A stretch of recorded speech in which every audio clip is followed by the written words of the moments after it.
Tomorrow is your last chance to get your packages in the mail so they can make it on time for Christmas. At least that's what they tell us. Of course, if you have Amazon, well, that's a whole other thing. They got us thinking about just how the U.S. Postal Service got to this point, being able to deliver packages around the world in days, sometimes hours. It was just about 100 years ago. The U.S. government decided to start looking for ways to deliver mail in, well, ways other than roads and rails. Those early days, Boise had a big part in getting airmail off the ground across the West and bring Boise its first airport to a place where it was once biplanes, these days only Broncos in today's Get to Know Idaho. In 1903, getting from point A to point B suddenly got more interesting, thanks to the Wright brothers. If people could get around by plane, well, so could their stuff, like a lightweight letter.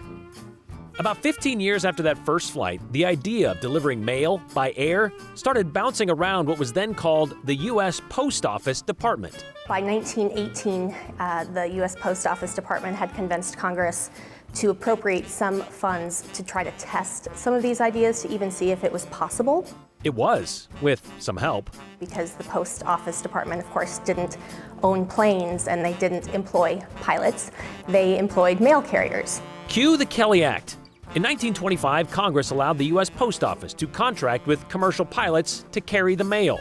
So that settled the who. What about the how? Well, they didn't have to start from scratch. They looked across the country and they were really hoping to build on a transcontinental route that the U.S. Army had helped develop between 1918 and 1925. One of those routes? From Pasco, Washington to Elko, Nevada. With a stopover in Boise. But who would run that route? There was an individual who had been very instrumental in building the aviation industry, and his name was Walter Varney. Varney, a World War I vet, owned and operated a flight school, so he had access to pilots.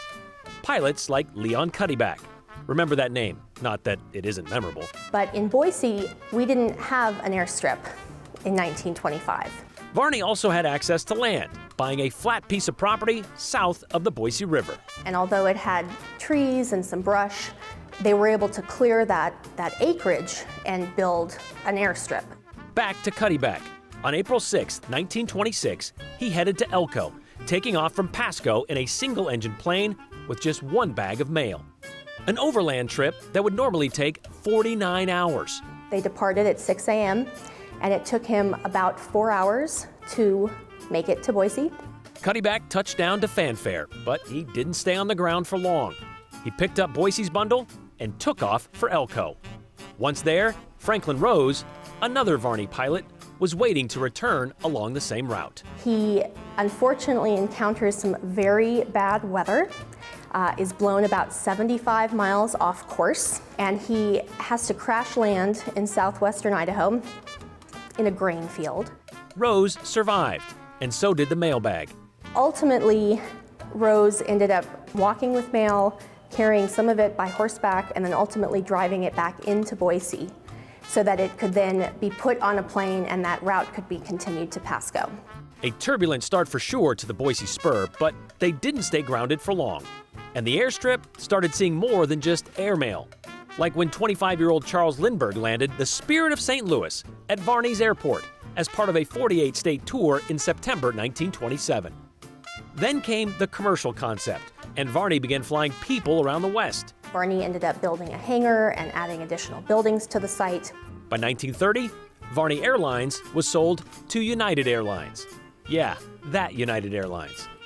Meanwhile, Boise was growing, and so was its first Institute of Higher Learning. So Boise Junior College had been leasing space on the north side of the river, and when this opportunity arose, they relocated to the south bank and built their first administrative building and added some dormitories and classrooms over time. And so eventually the use of that airstrip, it ceased. And so in 1936, thereabouts, the decision was made to officially relocate the Boise Airport to Gowan Field. But the original airfield was still on school grounds.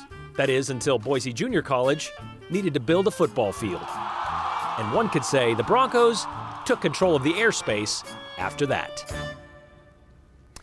By the way, when the airport moved to Gowan Field in 1936-ish, 8-ish, it had the longest runway in the U.S. at 8,800 feet.